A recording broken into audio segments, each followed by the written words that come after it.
切点葱姜蒜，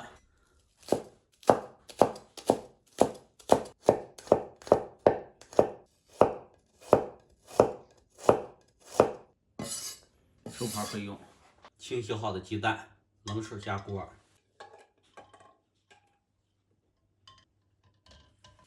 大火烧开后改成中小火煮6分钟。时间到，咱鸡蛋就煮好了。大家看，把它捞到凉水盆中，过下凉，这样好扒皮。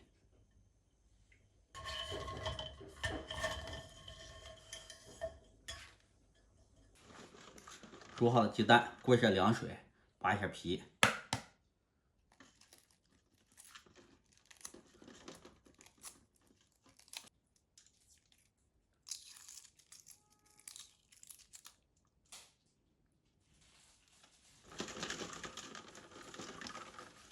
完美。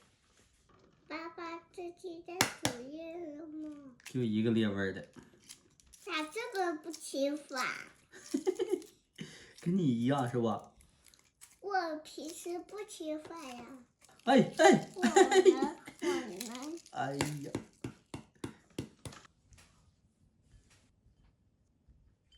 油热，下入鸡蛋。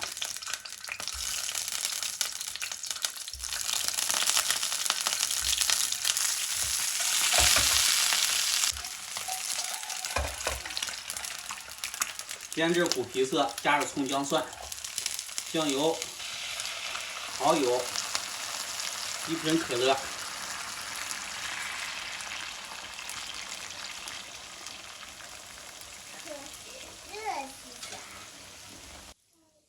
中小火煮10分钟，煮好之后加芝麻，加葱叶，晃动晃动就可以出锅了。